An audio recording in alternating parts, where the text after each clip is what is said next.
നമസ്കാരം. സന്ധ്യാദീപത്തിലേക്ക് എല്ലാ സജ്ജനങ്ങൾക്കും സ്വാഗതം.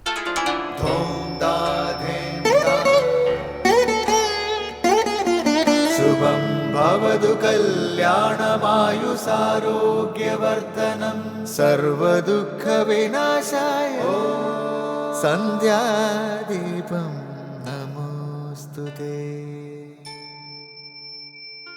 നാമം ജപായനം പുണ്യം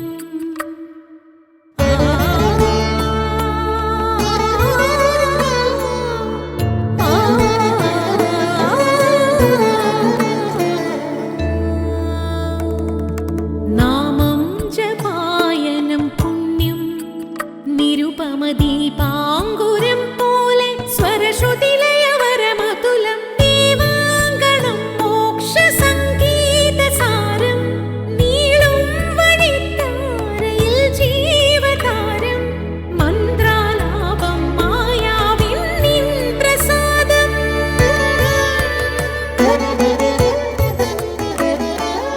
ഇരുൾ നീങ്ങിയുണരുന്ന തെളിനാളദീപം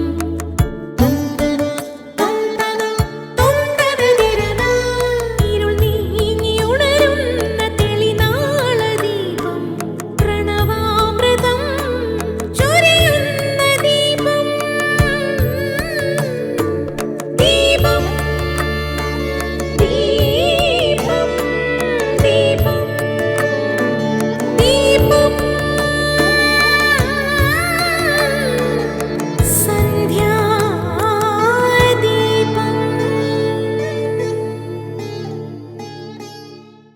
ധ്യാനത്തെപ്പറ്റി പലർക്കും പലതരത്തിലുള്ള സങ്കല്പമാണുള്ളത്. കണ്ണടച്ച് ശക്തിയായി ശ്വാസോച്ഛ്വാസ മുറകൾ ചെയ്യുക, അല്ലെങ്കിൽ ആവശ്യമില്ലാതെ ശ്വാസം പിടിച്ചിരിക്കുക, പലതരത്തിലുള്ള നിറങ്ങളും പ്രകാശവും കാണുക, സ്വർഗീയമായ അനുഭവങ്ങൾ ഉണ്ടാകുക, അങ്ങനെ പലതും. ചിലപ്പോൾ അത്തരം അനുഭവങ്ങൾ ഉണ്ടായേക്കാം. എന്നാൽ യഥാർത്ഥത്തിൽ അതൊന്നുമല്ല ധ്യാനം. ധ്യാനം മനസ്സിൻ്റെ നിശ്ചലതയാണ്. സുഖദുഃഖങ്ങളെ ഒരുപോലെ കാണുന്ന മനോഭാവമാണത്. നിരന്തരമായ ഒരു അനുഭവമാണത്. സാധാരണ കുരങ്ങനേക്കാൾ വലിയ കുരങ്ങാണ് മനുഷ്യൻ്റെ മനസ്സ്. മനുഷ്യ മനസ്സ് വലിയ ചാട്ടക്കാരനാണ്, എവിടെയും പാഞ്ഞു നടക്കുന്ന മനസ്സ്. ഭൂതകാലത്തിലേക്കും ഭാവിയിലേക്കും ഞൊടിയിട കൊണ്ട് മനുഷ്യ മനസ്സ് സഞ്ചരിക്കും. ചപലമായ ഈ മനസ്സിനെ അടക്കി നിർത്തി പരിപൂർണമായ ശാന്തത കൈവരിക്കുക എന്നതാണ് ധ്യാനത്തിൻ്റെ ലക്ഷ്യം. മനസ്സിൻ്റെ റിമോട്ട് കൺട്രോൾ നമ്മുടെ നിയന്ത്രണത്തിലാകണം. അതിനാണ് ധ്യാനം. കർമ്മവും മനോനിശ്ചലതയും സമന്വയിപ്പിച്ചുകൊണ്ടു പോകാനുള്ള മാർഗമാണത്. തുടർന്ന് ശ്രീ കാവാലം ശ്രീകുമാർ പ്രശ്നോത്തര രത്നമാലിക ആലപിക്കുന്നത് കേൾക്കാം.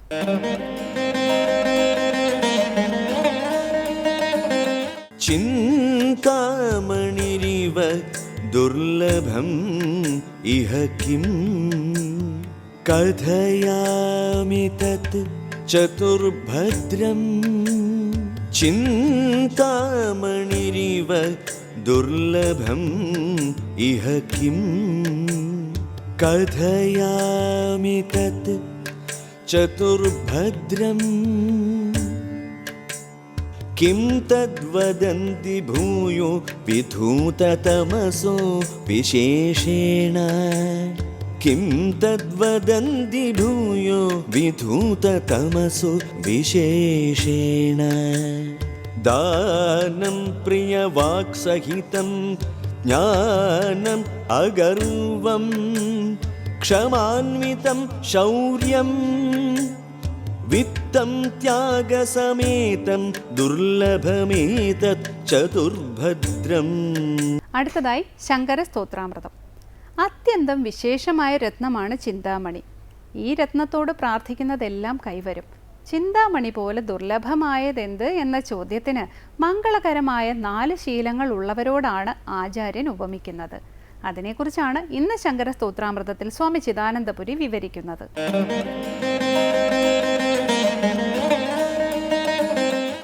പ്രശ്നോത്തര രത്നമാലികയിൽ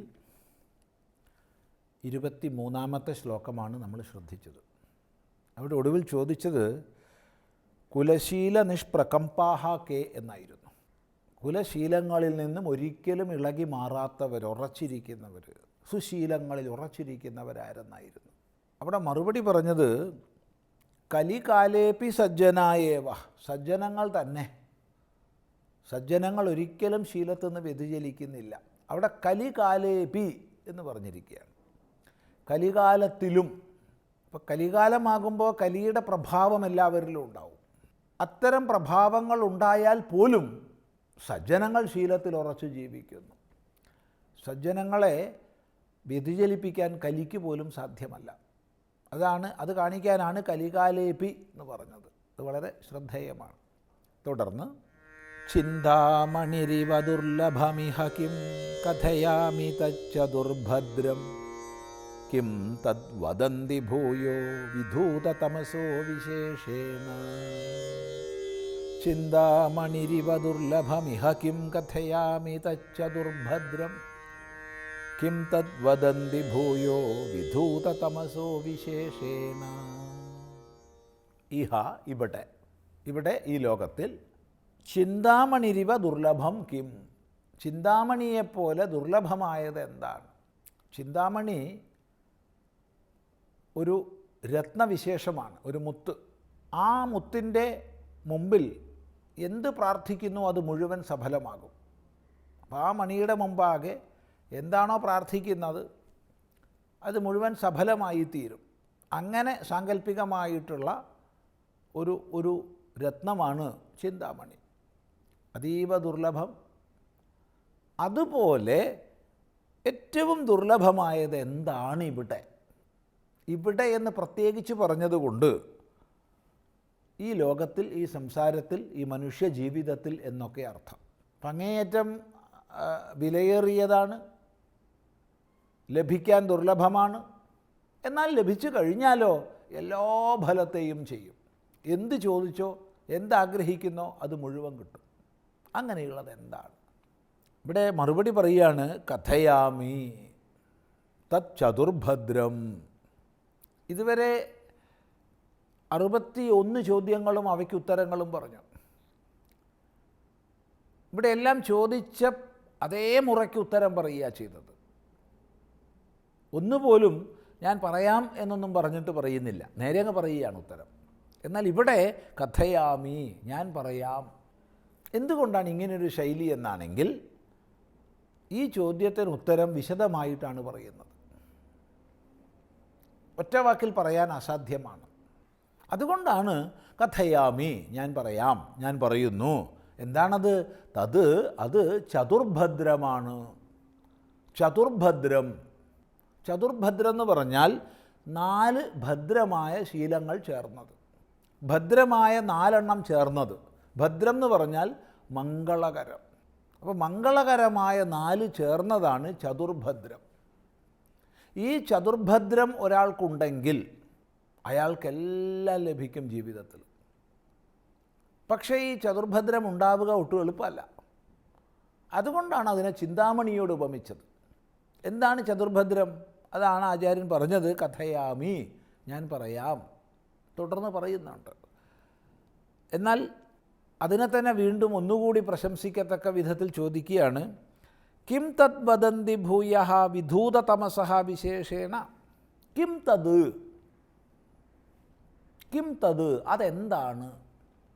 അതെന്താണെന്ന് ചോദിച്ചാൽ ഈ ചതുർഭദ്രം എന്ന് പറഞ്ഞാൽ എന്താണ്? അങ്ങ് പറയാമെന്ന് പറഞ്ഞല്ലോ. കഥയാമി തത് ചതുർഭദ്രം, ഞാൻ പറയാം, അത് ചതുർഭദ്രമാണെന്ന് പറഞ്ഞു. അതായത് ചിന്താമണി പോലെ ലഭിക്കാൻ അത്യന്ത ദുർലഭമായതും ലഭിച്ചു കഴിഞ്ഞാൽ ഇച്ഛിക്കുന്നതെല്ലാം നൽകുന്നതുമായത് എന്തെന്നാണ് ചോദ്യം. ഞാൻ പറയാം, ചതുർഭദ്രമാണെന്ന് പറഞ്ഞു. എന്താണ് ഈ ചതുർഭദ്രം? മറുപടി, തത് വദന്തി ഭൂയഃ വിധൂതതമസഃ വിശേഷേണ. വിധൂതതമസഃ, തമസിനെ മുഴുവൻ കഴുകിക്കളഞ്ഞവർ, തമസിനെ മുഴുവൻ നീക്കിക്കളഞ്ഞവർ, ഇരുട്ടിനെ, മാലിന്യങ്ങളെ മുഴുവൻ നീക്കിയവർ, എല്ലാവിധ മലിനതകളെയും ഇരുട്ടിനെയും നീക്കിയവർ. വിശേഷേണ തദ്വദന്തി, വിശേഷമായിട്ട് അതിനെ പറയുന്നു. അപ്പോൾ വിധൂതതമസഃ എന്ന് പറഞ്ഞാൽ അജ്ഞാനം മുഴുവൻ നീങ്ങിയവരായ, ചിത്തദോഷങ്ങളെല്ലാം നീങ്ങിയവരായ വിജ്ഞാനികളായ മഹാത്മാക്കൾ, പണ്ഡിതന്മാർ, ശാസ്ത്രനിപുണർ, സ്വാനുഭൂതി സമ്പന്നർ എന്നെല്ലാം അർത്ഥം പറയാം. അങ്ങനെയുള്ള വിധൂതതമസഃ, അജ്ഞാനം നീങ്ങിയവർ തീർത്തും അന്ധകാരത്തിനുപരി എത്തിയവർ തദ്വദന്തി വിശേഷേണ, അതിനെ വിശേഷമായിട്ട് പറയുന്നുണ്ട്. ഈ ചതുർഭദ്രം നേടണം, ഏറ്റവും ശ്രേഷ്ഠമായത് ചതുർഭദ്രമാണെന്ന് അവർ പറയുന്നുണ്ട്. അതാണ് ചതുർഭദ്രം. അതെന്താണത്? കഥയാമി, ഞാൻ പറയാം. ദാനം പ്രിയവാക്സഹിതം ജ്ഞാനമഗർവം ക്ഷമാന്വിതം ശൗര്യം വിത്തം ത്യാഗസമേതം ദുർലഭമേതച്ചതുർഭദ്രം. ഈ ഒരു ശ്ലോകത്തിൽ അത്യന്ത ദുർലഭമായ ചതുർഭദ്രം എന്താണെന്ന് പറയുകയാണ്. അതെന്ത് നമുക്ക് അടുത്ത പ്രാവശ്യം പഠിക്കാം.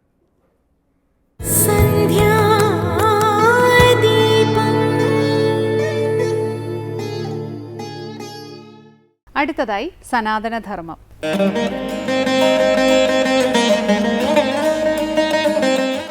ഗുരുവിൻ്റെ കൃതികളിൽ വളരെ അധികം പ്രചാരമുള്ള ഒരു കൃതിയാണ് ദൈവദശകം. ദൈവദശകത്തിൽ ഗുരു വളരെ ലളിതമായി ദൈവത്തെ പ്രതിപാദിച്ചിട്ടുണ്ട്. അതിൽ ഗുരു പറയുകയാണ്, നീയല്ലോ മായയും മായാവിയും മായാ വിനോദനും, നീയല്ലോ മായയെ നീക്കി സായുജ്യം നൽകുമാര്യനും. ഒരുപക്ഷെ നമ്മളുടെ സമൂഹത്തിൽ ദൈവസങ്കല്പം വളരെ വ്യത്യസ്തമാണ്. എന്നാൽ അത് പുരാണങ്ങളിലെയും ഇതിഹാസങ്ങളിലും ഒക്കെ പറയുന്ന ചില ദൈവസങ്കല്പങ്ങളിൽ നിന്നും വ്യത്യസ്തമായിട്ടാണ് ഉപനിഷത്തിലെ ദൈവസങ്കല്പം. ഉപനിഷത്തിൻ്റെ ചുവട് പിടിച്ചുകൊണ്ടാണ് ഗുരു ദൈവദശകത്തിലൂടെ ദൈവത്തെ അവതരിപ്പിക്കുവാനായിട്ട് ശ്രമിക്കുന്നത്. ദൈവം അല്ലാതെ വേറെ ഒന്നും ഇവിടെ ഇല്ല.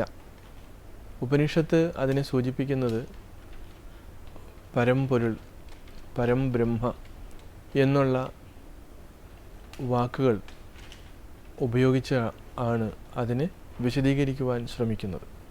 അപ്പോൾ ദൈവം എന്നുള്ള ആ ശബ്ദത്തിൽ ഇവിടെ എങ്ങും നിറഞ്ഞു നിൽക്കുന്ന ബൃഹത്തായിട്ടുള്ള ഒരു ചൈതന്യവിശേഷം. അപ്പോൾ ദൈവമല്ലാതെ ഇവിടെ വേറെ ഒന്നും ഇല്ലാതാനും. അതുകൊണ്ട് പറയുകയാണ്, നീയല്ലോ മായയും മായാവിയും.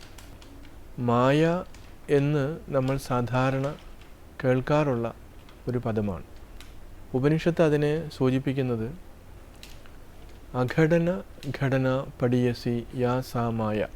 അപ്പം ഇല്ലാത്തതിനെ ഉണ്ടാക്കി കാണിക്കുക എന്നുള്ളതാണ് മായയുടെ പ്രത്യേകത. അപ്പം നീ തന്നെയാണ്, ഇവിടെ ദൈവത്തെ നീ എന്നാണ് പറയുന്നത്, നീ തന്നെയാണ് ഈ മായയായിട്ടും മായാവിയായിട്ടും മായാവിനോദനായിട്ടും ഒക്കെ ഇവിടെ കാണുന്നത്.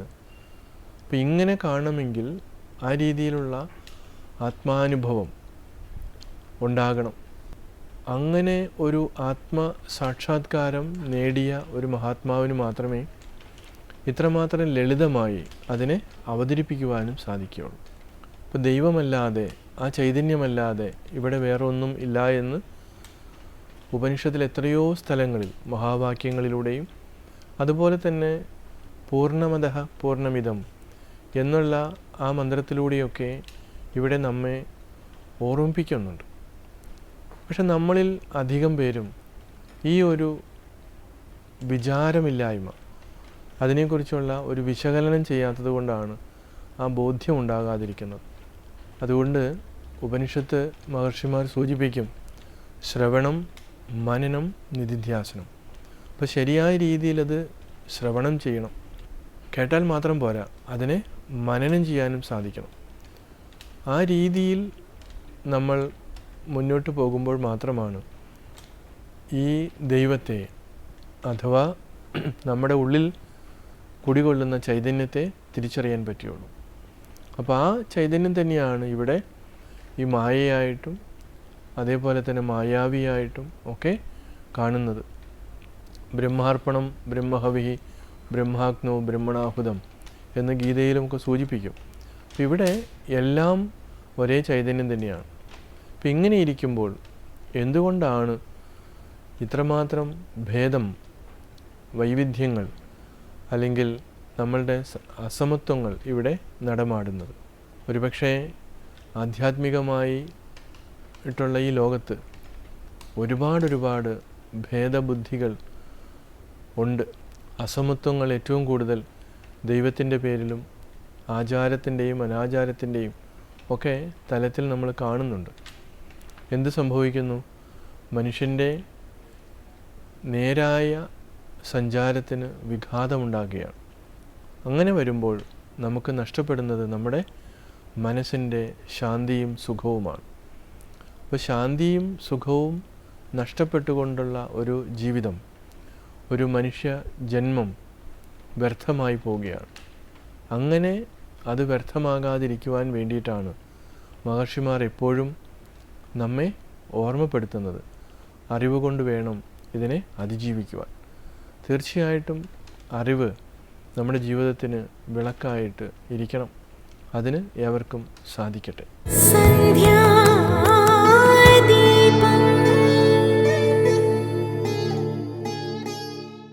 അടുത്തതായി ദീപാരാധനയാണ്. ക്ഷേത്ര സന്നിധിയിലെത്തി മംഗളാരതി തൊഴുത് ഇന്നത്തേക്ക് മടങ്ങാം. എല്ലാവർക്കും നമസ്കാരം.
നാഗരാജാവു നാഗേക്ഷ്യമ്മ തിരുമുൻപാകെ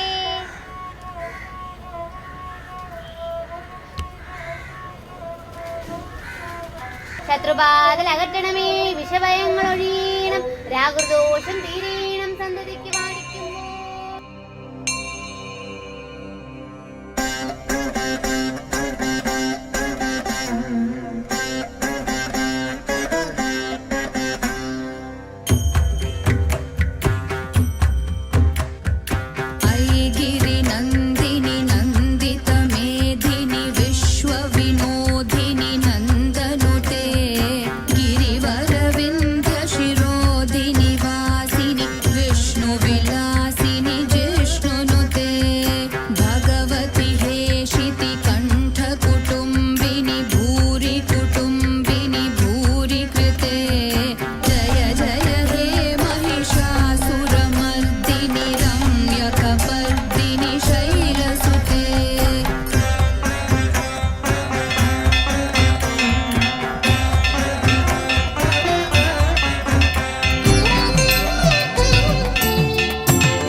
ഐശ്വര്യപൂജാരതി ഒഴിയുമ്പോൾ എന്നരികത്തിലായി ദുർഗ വന്നു. ഐശ്വര്യപൂജാരതി ഒഴിയുമ്പോൾ എന്നരികത്തിലായി ദുർഗ വന്നു. ആയുധമേന്താതെ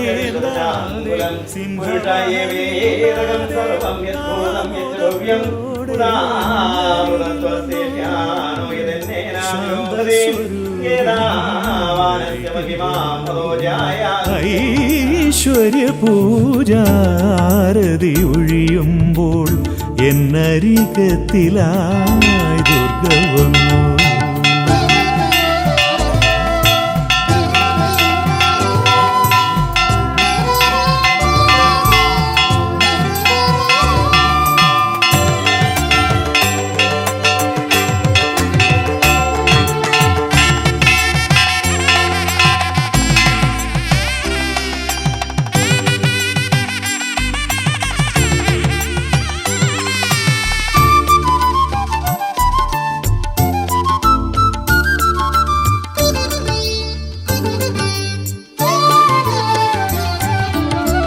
ദേവിക്കു നേർച്ചയായി അർച്ചിച്ച പൂകൾ, മാനസം വിരിയിച്ച മന്ദാരങ്ങൾ. ദേവിക്കു നേർച്ചയായി അർച്ചിച്ച പൂകൾ, മാനസം വിരിയിച്ച മന്ദാരങ്ങൾ. നീളും കരങ്ങളാൽ മാറോടടുപ്പിച്ചു നെറുകയിലായി മുകർന്നു നിന്നു. നീളും കരങ്ങളാൽ മാറോടടുപ്പിച്ചു നെറുകയിലായി.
शत